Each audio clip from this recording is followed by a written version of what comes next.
Hey, good morning, everyone. I just wanted to hop on here and get you guys a little bit of information about the insurance world.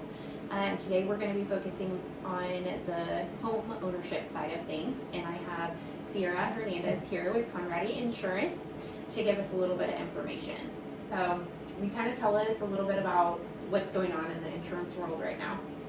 Well, if you haven't already known this, the rates are pretty terrible.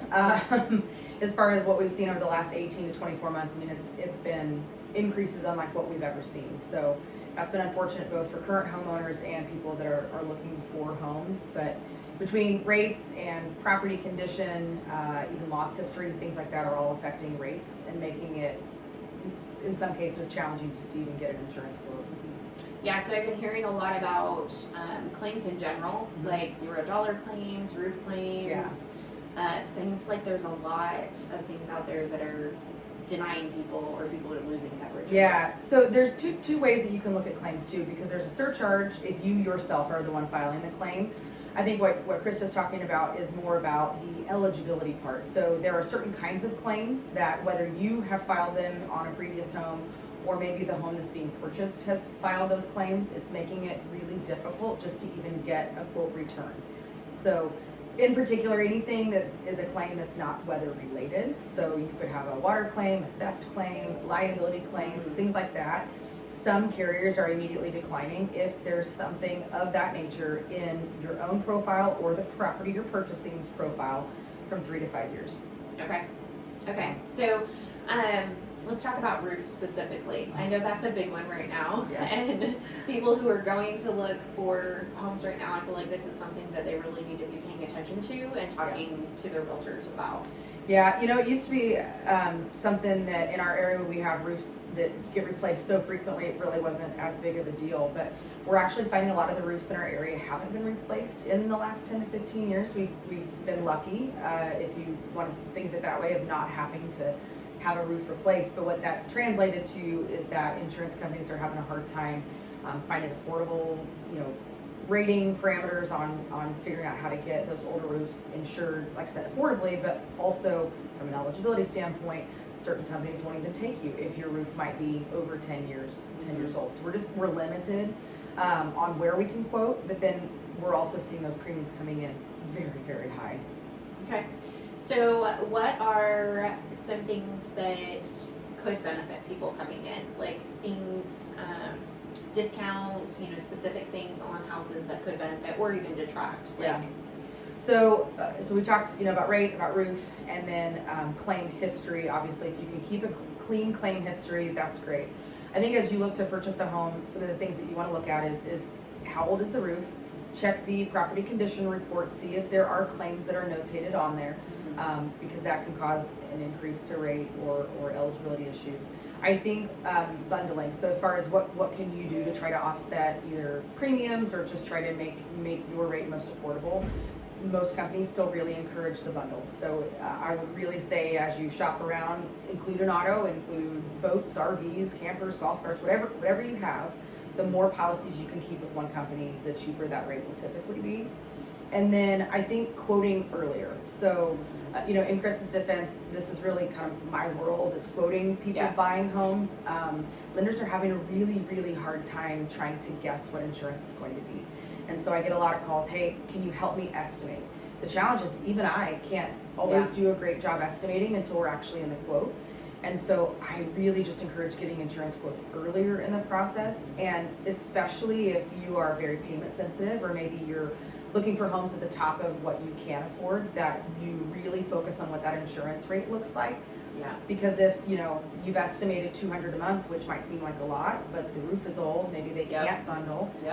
We might be easily $250. Kill an entire deal very quickly. Yeah. There are some circumstances where if you fall into the payment sensitivity or very high on what you can afford, maybe even getting an insurance quote before you make an offer is sometimes even a good idea.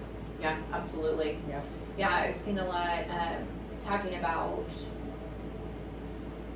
helping there on that side. Looking for discounts too was a big thing that we've looked at. Especially this last year, we added a teenage driver, which has been fun. Painful. Yes, very painful. But, you know, having an alarm system, Yeah. you know, let's talk about water shutoffs. Yeah. I've been hearing about that a lot lately too. Yep. For basements. Yeah. I mean, there's little tricks to the trade of trying to snag discounts, but of course you have to weigh some of the cost on some of that too. So I will say, even the alarm system discount, you know, that used to be a much larger discount, but now, unless it's actually monitored by a third party with a paid service, even that discount really sometimes is non-existent or laughably small is what I typically tell people. But water shut off. You know, there's some impact resistant shingle discounts on there, but you know, I don't know that I'm always a huge proponent of that. You know, for what it does, it really does make the roof last a lot longer, but then that surcharge ends up kind of overshadowing any sort of a discount. So definitely things to look at and kind of weigh both sides and options when you're looking at putting on a new roof, or if you're looking at purchasing a house and that's something that's part of the repairs. If you're putting on a new roof, you know, talk to your insurance agent, talk to the roofer, talk to your realtor, talk to all of those professionals to try to figure out what's going to be the best for you. Yeah. Because, you know, if you're only going to be there a couple of years, doesn't impact resistant roof make a difference for you? You know, there's a lot to look into there, definitely to consider. So, okay, do you have anything else for us today? No, I would just say, you know, we were talking just a little bit ago about payments, and one of the things that I always try really hard to make sure that we're transparent about, right? I don't see insurance rates really going down. I don't see your taxes on your house going down. Right? I know that some people are really, really sensitive about that monthly payment, and I think it's important to be realistic. I've never seen increases like what we're seeing right now, and we are brokers, so when I say that, I mean we quote dozens of companies. We are not seeing any of them taking rate reductions. In fact, I would say these are historical highs on the percentage increases. I really was hoping that we would see 2025 having, again, not reduction, but maybe a little bit more of a flat line. I'm just not sure that we're going to see that. I think we're going to see increases continue. Unfortunately, rates are based regionally in some degree, but when we have these huge national losses like the fires that we've just seen, you know, carriers, they can't overcome that, and so then the country as a whole has to eat rate on that. And so I would say just being aware that, you know, the rate is locked, right, if you do the 30-year mortgage or whatever you've agreed to, but the insurance and the taxes will continually, in my opinion, increase. And this year, I think, is going to be similar to last year, which is unfortunate, but again, realistic, and I want everyone to budget accordingly. So it's a very good point. You know, when you're looking at purchasing a house, taking a good look at your budget, and just because you can't afford it doesn't mean that you have to or that you should sometimes. You know, you want to take into consideration that those things are going to increase every year, and that's also a great time for people to start looking at potentially refinancing. You know, if they got in when rates were the 7s, you might be able to get in, you know, high 5s, low 6s, and kind of offset some of those increases between insurance and taxes. So definitely something to think about, and it's an interesting world right now, but it is. It definitely is.